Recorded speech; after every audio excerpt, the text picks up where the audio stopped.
Good morning all of you dear students.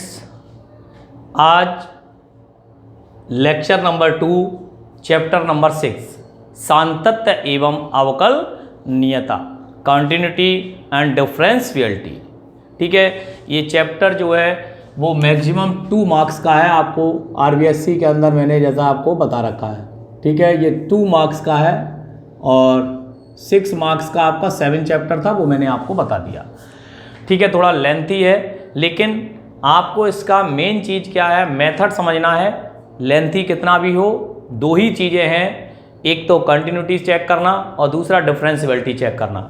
सबसे पहले continuity और डिफरेंशियलिटी पढ़ते समय हमें सीमा का अध्ययन कर लेना चाहिए था। वो मैंने लेक्चर नंबर 1 में सीमा का अध्ययन करा दिया है। कल हमने पूरा लिमिट के बारे में बताया था, क्या होती है लिमिट, किस तरीके से रखते हैं, क्या क्या उसमें प्रोसेसिंग होती है।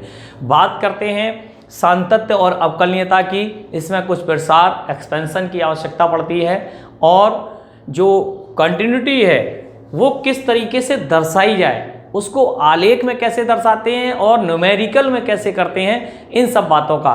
और किसी इंटरवल में क्या चेक करते हैं, किसी समृत है या विव्रत है, किस तरीके से उसके इंटरवल में हम चीज़ों को चेक करेंगे। तो ये सब बातें थोड़ा सा हमें देखना पड़ता है। ठीक है, हम बात करेंगे कि सबसे पहले जो बात है वो है कंटिन्यूटी।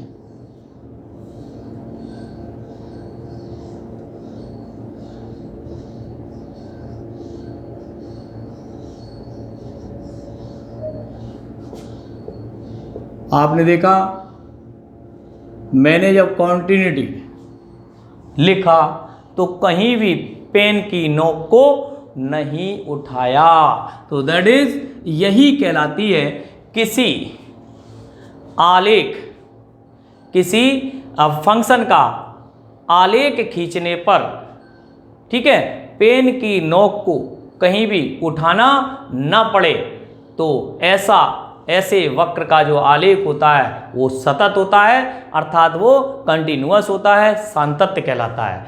हम ये भी कह सकते हैं कि जिस वक्र का आलेख खींचना हो, लेखा चित्र खींचना हो, ठीक है, उसमें कहीं ब्रेक ना हो, क्रम भंगिता ना हो, टूटा नहीं हो, ऐसे वक्रों के आलेख जो टूटे नहीं हो वे सभी संतत कहलाते हैं। तो इस तरीके से आपकी शुरू होती है कंटिन्यूटी।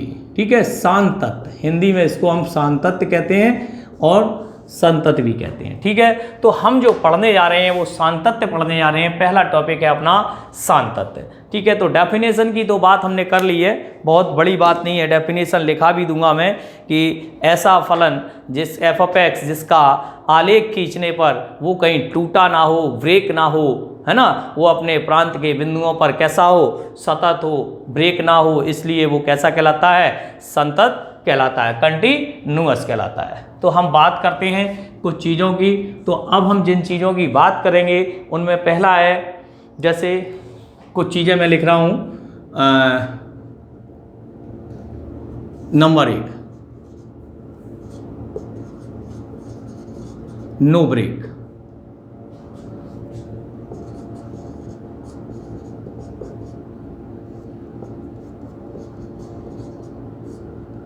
क्रम भंगिता ना हो। ठीक है, अगर क्रम भंगिता ना हो तो वो जो फंक्शन है कंटिन्यूअस कहलाता है। कैसा कहलाता है, संतत। कैसा कहलाता है, number 2 no break and no sharp. Sharp means होता है नुकीला, तीखा, कुछ भी कह सकते हैं, तीखा कहते हैं ना, तो नुकीला, इस तरीके से no break and no sharp. ठीक है, तो हम कहलाता है इसमें डिफरेंशियबल।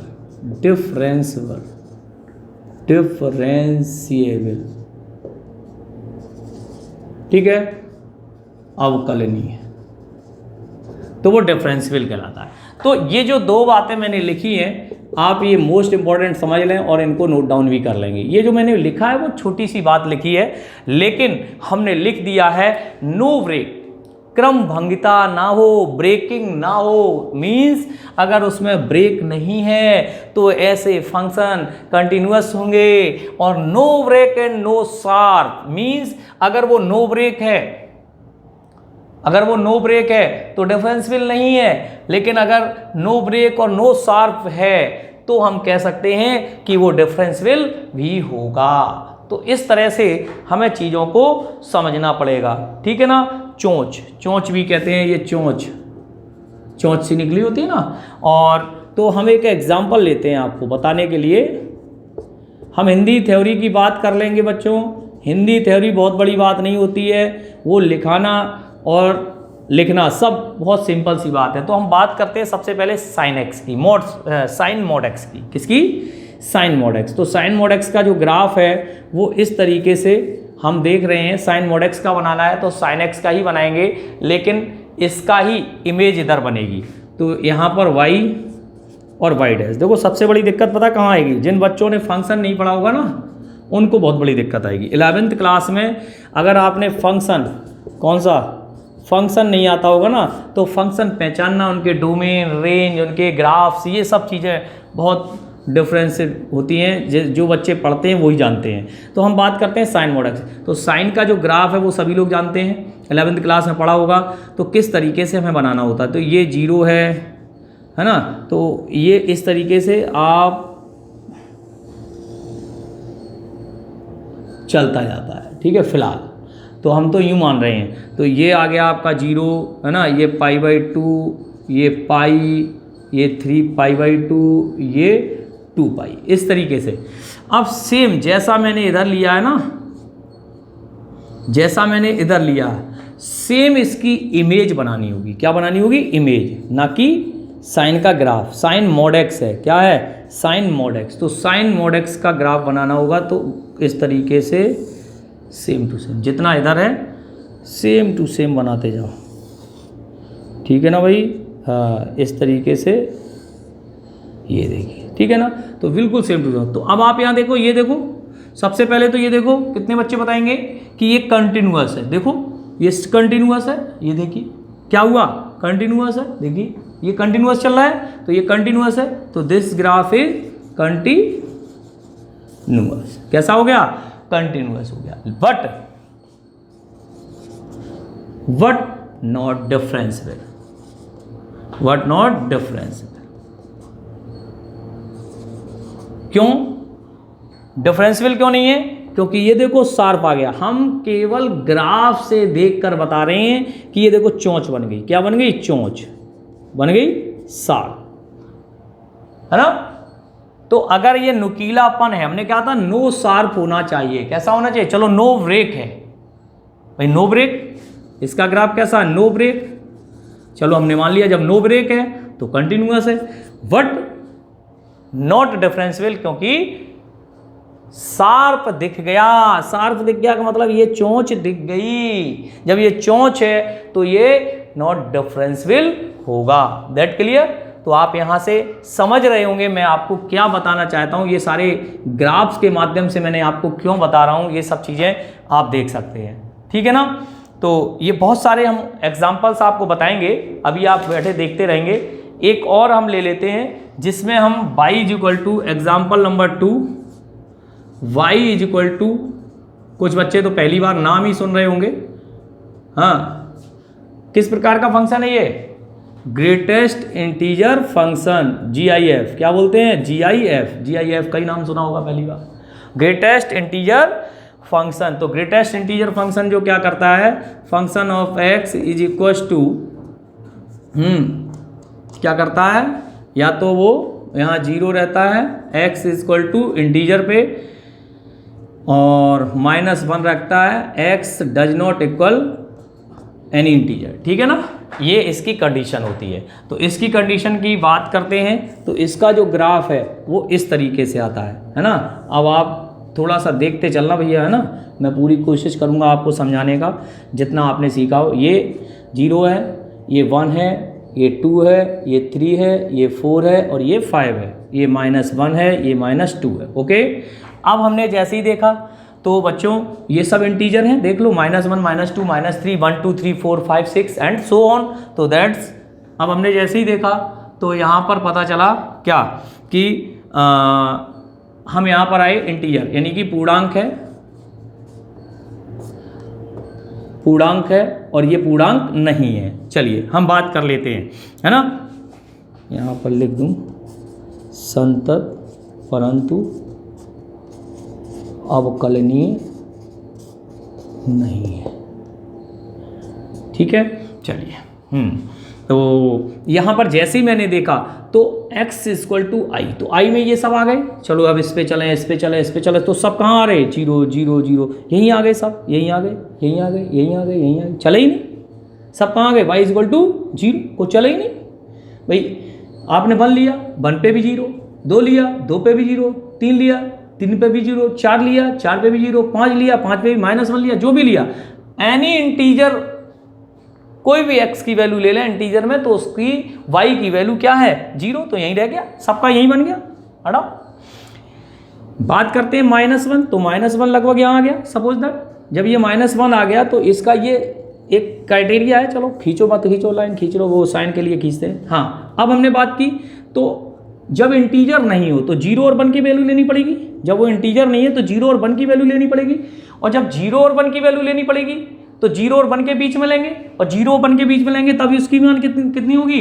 -1। कितनी होगी? -1। तो ये आपको ध्यान रखना है थोड़ा सा, ये -1 होगी, तो -1 होगी तो ये इस तरीके से होगा, ना तो 0 शामिल है ना ही 1 शामिल। क्यों ना 0 शामिल ना 1? क्योंकि ये इंटीजर नहीं है। ऐसे ही इसका बनाएंगे तो इसका ठक ये ऊपर उठ जाएगा। क्यों? ठक ठक ठक ठक ठक ठक ठक ठक, ये क्या है? Step function. क्या है? Step function. ठक ठक ठक ठक, ये जीने पे चढ़ते हो ना तो क्या होता है? एक जीना, एक जीना, एक जीना, एक जीना, क्या कर रहे हैं? ये ऊपर बढ़ता जाए। तो वैसे ही ये आपका यहाँ पे फिर आए, फिर ठक, फिर ऊपर बढ़ा, फिर आए, फिर ऊपर बढ़ा, है ना। तो इस तरीके से आप देखिए ये क्या हुआ, ग्राफ कैसा है आप देख के बता सकते हैं। कैसा हो गया? डिसकंटिन्यूअस। कैसा हो गया? डिसकंटिन्यूअस, असंतत है। कैसा है? असंतत। कैसा ग्राफ है? असंतत। क्यों? क्योंकि यहां ब्रेक है। क्या है? ब्रेक। जब ब्रेक है तो नो शार्प तो ढूंढेंगे नहीं, क्योंकि हमें दोनों ही चाहिए होते हैं, no break and no sharp. तो ये फंक्शन हम देख के बता सकते हैं, दिस फंक्शन इज डिसकंटिन्यूअस। समझ में आ गई? तो आज के बाद आप समझ लें, जितने भी ग्रेटेस्ट फंक्शन होंगे, ग्रेटेस्ट इंटीजर फंक्शन होंगे, उनका सबका ग्राफ इस तरह से बनता है, यानी कि ठक ठक ठक ठक ऊपर ऊपर उठता चला जाता है, ऊपर उठता चला जाता है, ऊपर उठता चला जाता है, और स्टेप फंक्शन बनाता है। इसको हम स्टेप फंक्शन, सीढ़ी नुमा फंक्शन भी बोलते हैं। तो आप यहाँ समझ लें कि किस तरीके से मैं कंटिन्यूअस और डिसकंटिन्यूअस की बात कर रहा था। तो मैंने आपको अभी जो बताया है वो केवल only for basic concept of continuous and discontinuous की बात कर रहा हूँ, डिफरेंशियल की बात कर रहा हूँ। यहाँ पर केवल मैं ये बताना चाहता हूँ कि फंक्शन में कैसे हम उनके ग्राफ खींच करके किस तरीके से कंटिन्यूअस और डिसकंटिन्यूअस और डिफरेंशियल चेक कर सकते हैं। सवाल नहीं, सवाल तो न्यूमेरिकल करेंगे जब आएंगे, किस तरीके से करते हैं वो एक अलग टॉपिक है, लेकिन हम जो बताना चाहते हैं वो ये है।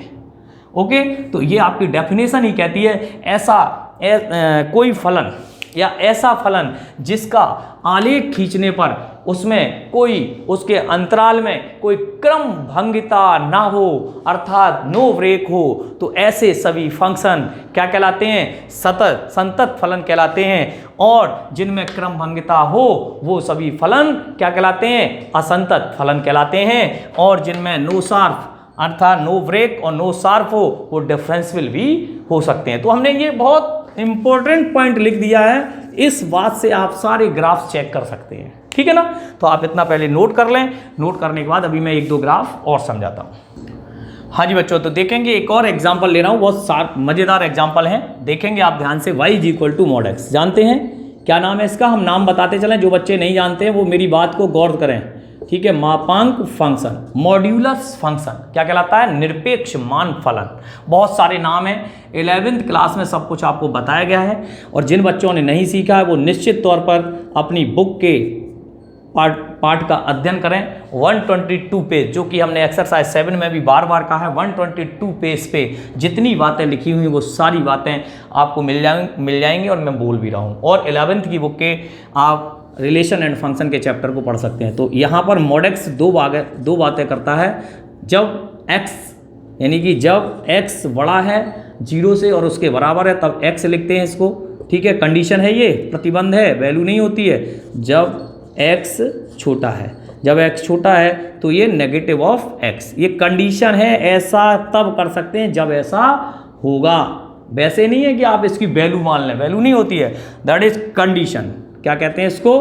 कंडीशन। कंडीशन मीन्स प्रतिबंध, हिंदी में कहते हैं प्रतिबंध। ओके, सारी बातें समझ लें। अब हमने इसका ग्राफ खींचा, जानते हो ना मॉडेक्स का ग्राफ मैंने बता रखा, कैसा? कैचीनुमा। कैसा होता है? कैचीनुमा। कोई दिक्कत नहीं। लो भैया मॉडेक्स का ग्राफ, एक y बराबर एक्स की लाइन हो गई, एक y बराबर किसकी लाइन हो गई? -x की। ये y बराबर x की लाइन हो गई, ये आपका y एक्सिस, ये आपका y डैश, ये आपका x और ये आपका x डैश, ठीक है। ये आपका, ये देखो शार्प नो शार्प, ये तो शार्प है ना, होना कैसा चाहिए? No sharp. ब्रेक कंटिन्यूअस तो है, कैसा है? कंटिन्यूअस। कैसा है? कंटिन्यूअस। तो कंटिन्यूअस बट नॉट डिफरेंशियल, ठीक है ना। कंटिन्यूअस बट नॉट डिफरेंशियल, अर्थात हम ये कह सकते हैं कि y बराबर mod x is equal to 0 पर कैसा है? कंटिन्यूअस तो है, परंतु कैसा नहीं है? अवकलनीय नहीं होता। क्योंकि ये देखो, ये शार्प आ गई, चोंच ऐसी, पेनी, पेनी तीखी, नोक कह सकते हैं, नो, दैट इज नो। ये शार्प आ गया, आ गया, तो ये आपका कैसा हो गया? Not differential. ओके, कंटिन्यूअस है। समझ में आ गया? कहीं कोई दिक्कत? दोबारा दिखा रहा हूं मैं 11th का सब कुछ। ये इसका नाम कितने बच्चे बता सकते हैं? मुझे लगता है कि बहुत सारे बच्चे समझ गए होंगे। ये सिग्नम फलन है। कैसा फलन है? चिन्ह फलन। तो हम इसका भी ग्राफ बनाते हैं। तो इसका ग्राफ बनाने के लिए हम आए यहाँ, देख के ही पता लग जाएगा आपको इसका ग्राफ, शकल से ही देख रहे होंगे, शकल दिख रही होगी इसकी तुम्हें। ये क्या है? x is greater than, x इससे चलता है और इसकी मैक्सिमम वैल्यू 1 हो सकती है, और x इज लेस देन 0, इसकी मैक्सिमम वैल्यू -1 मिनिमम, तो इसकी +1 और -1 हो गई y की वैल्यू, और 0। चलिए अब हम देखें तो x और 0 पर तो 0 ही है, चलो भैया ये आ गया। और x इज ग्रेटर देन 0, 0 से बड़ी सारी वैल्यू ले लो, 0 नहीं हो, 0 से बड़ी। तो जब 0 से बड़ी लेंगे, तो 0 से जब हम बड़ी वैल्यू लेंगे तो इसका जो ग्राफ है वो किस तरीके से आएगा? भाई 0 से बड़ी होंगी तो ये सारे इस तरह से चलेंगे, और यहाँ पे -1 है तो यहाँ पे इस तरीके से आएगा। तो इसका जो ग्राफ है वो इस तरीके से बनता है। आप हमेशा के लिए ध्यान ही रखें, थोड़ा तिरछा हो रहा है, ये देखिए, ठीक है ना। तो ये आपका किसका ग्राफ है? चिन्ह फलन का, ठीक है ना। ये चिन्ह फलन कहलाता है। तो ये क्या हो गया? ब्रेक है। कैसा है? ब्रेक। और जब ये ब्रेक है तो क्या हो गया? डिसकंटिन्यूअस। डिसकंटिन्यूअस कैसा हो गया? असंतत। असंतत, ठीक है। तो आलेख से भी देख करके हम बता सकते हैं कि ये जो फंक्शंस हैं वो किस टाइप के हैं, किस टाइप के। और ये जब डिसकंटिन्यूअस है 100% डिफरेंशियल भी नहीं होगा, ठीक है ना। तो यहाँ पर सुनिश्चित कर लें कि ये भी आपका नॉट डिफरेंशियल है और ये भी आपका है ना डिसकंटिन्यूअस है। नो यानी कि ब्रेक हो गया। जब ब्रेक हो गया तो इसमें तो नो ब्रेक और नो शार्प होना चाहिए था, तो नो ब्रेक, इसमें ब्रेक भी है। जब ब्रेक है तो हम कह सकते हैं क्या हो गया? ब्रेक है तो क्या कह सकते हैं कि ये नॉट डिफरेंशियल होगा, ठीक है। इसको भी आप नोट डाउन कर लें।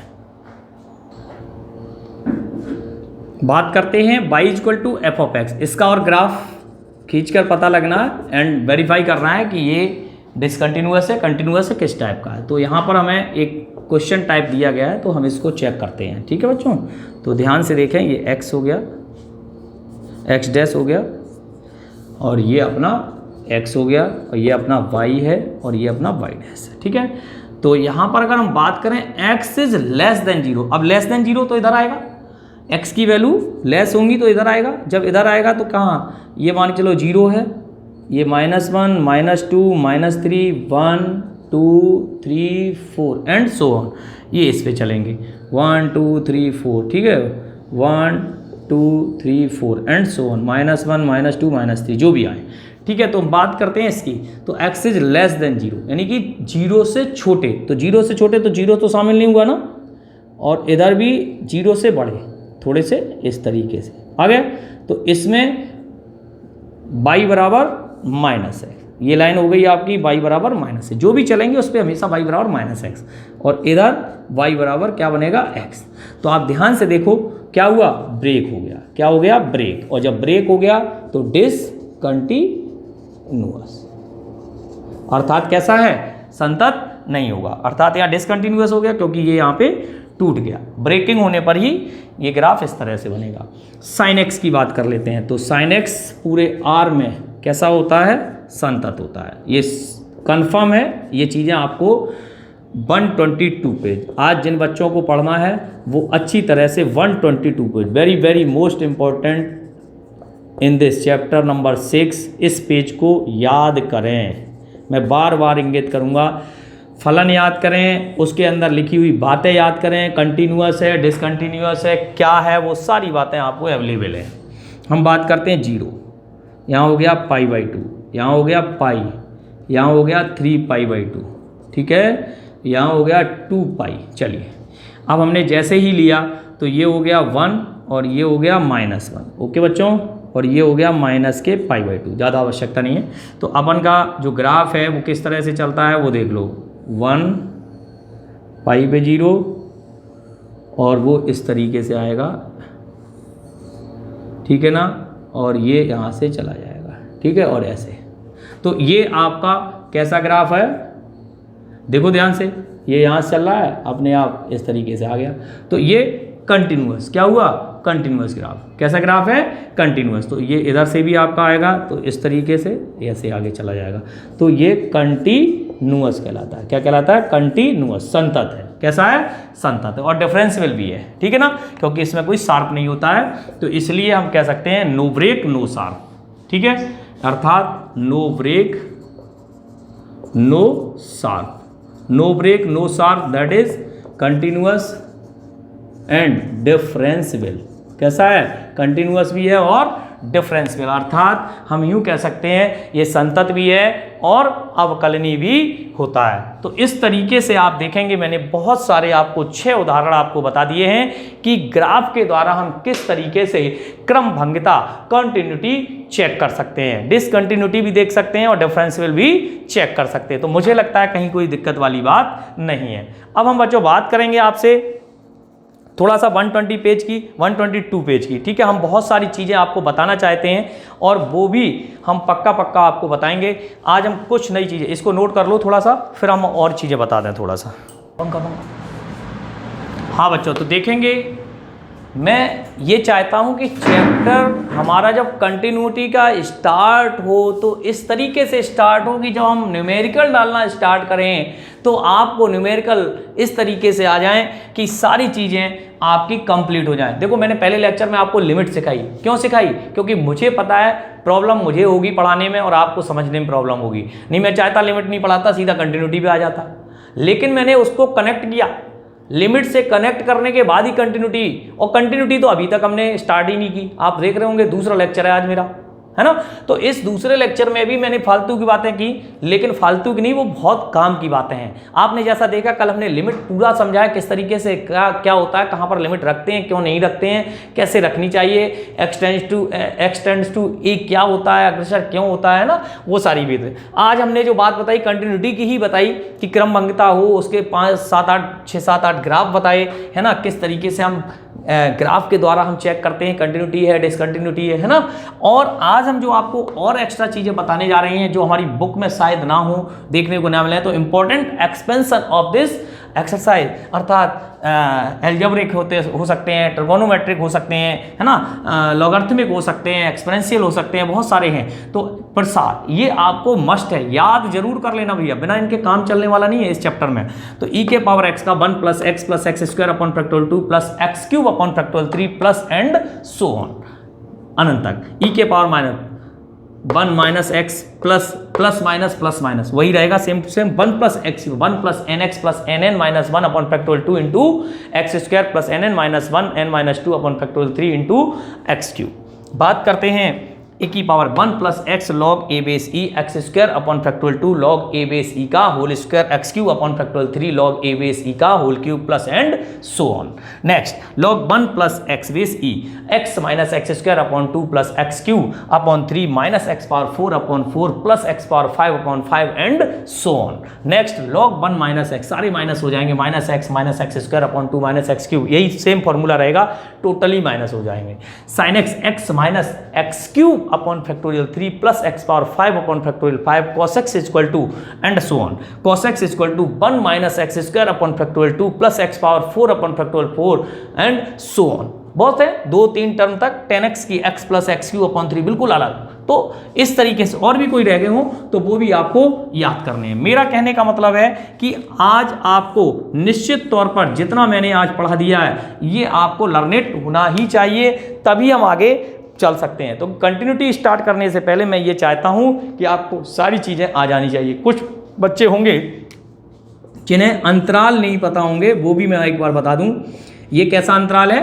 विवृत। कैसा अंतराल है? विवृत। समझ लो भैया, कल के लिए दिक्कत नहीं होनी चाहिए। अंग्रेजी में इसे हम ओपन इंटरवल कहते हैं। क्या कहते हैं? ओपन इंटरवल, क्योंकि प्रॉब्लम ज़्यादा क्रिएट होती हैं इसलिए। और ओपन इंटरवल का अर्थ होता है 1 to 3। इसका मतलब ना तो 1 इंक्लूड है ना 3 इंक्लूड है, इसके मध्य में आने वाली वैल्यू ही इंक्लूड रहेगी। और अंतराल मैंने लिख दिया 1 to 5, ये कहलाता है समवृत्त। कैसा कहलाता है? समवृत्त अंतराल। बहुत काम की चीज़ है। और क्लोज्ड इंटरवल ये भी सब पढ़ाया गया, किसमें? सेट में, समुच्चय में सब पढ़ाया गया पिछले साल 11th क्लास में। सारी चीज़ें चैप्टर्स आए हुए हैं। क्लोज इंटरवल, और क्लोज इंटरवल का अर्थ होता है कि 1 भी इंक्लूड है और 5 भी इंक्लूड, इसके मिडिल में आने वाली वैल्यू भी इंक्लूड होती है। तो that is important part of this chapter. Interval का विशेष काम है, आने वाला है कैलकुलस, जहां जहां आप पढ़ेंगे उस कैलकुलस के अंदर ओपन इंटरवल और क्लोज्ड इंटरवल का विशेष वर्क होता है, इसलिए आप इन इंटरवल को भी समझेंगे। ठीक है, इसके अलावा हमने बताया 122 पेज पढ़ेंगे। 122 पेज में विवृत अंतराल में संतत फलन कैसे दिखते हैं, समवृत्त अंतराल में संतत फलन क्या होता है, संतत फलन क्या होते हैं, कौन कौन से फलन हैं जिनके नाम लिखे हुए, नाम याद सहित और किस अंतराल में होते हैं ये भी याद करना है। नीचे असंतत फलन लिखे हुए हैं। डी अपने प्रांत डी में असंतत कहलाता है यदि उस प्रांत के कम से कम एक बिंदु पर वो कोई भी जो अंतराल दिया गया उसके कम से कम एक बिंदु पर वो कैसा हो, संतत ना हो, तो ऐसे सभी फलन असंतत कहलाते हैं। तो आपको वो असंतत और संतत फलनों के नाम सहित उनके अंतराल सहित सब कुछ याद होना चाहिए। रोले और लंगराज में मैंने विशेष तौर पर इस चैप्टर में 122 पेज बता दिया था। और बात करते हैं संतत फलनों के गुणधर्म की, तो उनका जो गुणधर्म है, क्या क्या गुणधर्म होते हैं, अगर वो प्लस माइनस हैं, अगर दो फंक्शन पहले से ही संतत हैं तो उनका योग या अंतर भी संतत होता है, गुणन भी संतत होता है, भागफल भी संतत होता है जहां g of x does not equal 0 हो, और उनके अचर और फलन का गुणनफल भी संतत होता है। और अगली बात, यदि दो फंक्शन हैं तो उनका जो संयुक्त फलन होता है, कंपोजिट फंक्शन होता है, गॉफ और फॉग और गॉस, ये सब भी कैसे होते हैं, संतत होते हैं। और हमने ये एक्सपेंशन लिख दिए हैं। तो आज आप इतना ही तैयार करेंगे, कल हम पूरा आपको कंटिन्यूटी के जो मेन थीम है कि हम सर आलेख बता दिए, पहचान लिया, अब हम न्यूमेरिकल कैसे करें, कल हम बात करेंगे बच्चों। हमने एग्जिस्टेंस ऑफ लिमिट बता दी थी कि LHL इक्वल टू RHL, लहल इक्वल टू रहल। अगर LHL यानी कि लहल इक्वल टू रहल है तो हम कह देते हैं एग्जिस्टेंस ऑफ लिमिट, सीमा का अस्तित्व है। उसी से आगे हम कल स्टार्ट करेंगे। तब तक के लिए याद करें, सुरक्षित रहें, घर पे रहें और तैयारी करते रहें। Thank you so much. बच्चों इसमें एक थोड़ा सुधार है, 1 plus x power n 1 plus n x plus n n minus 1 upon factorial 2 into x square plus n n minus 1 n minus 2 upon factorial 3 है, ये हमने, और प्लस इंटू एक्स क्यूब, ठीक है ना, और प्लस एंड सो। थोड़ा सा इसको और ध्यान देंगे। ठीक है, ओके, थैंक यू।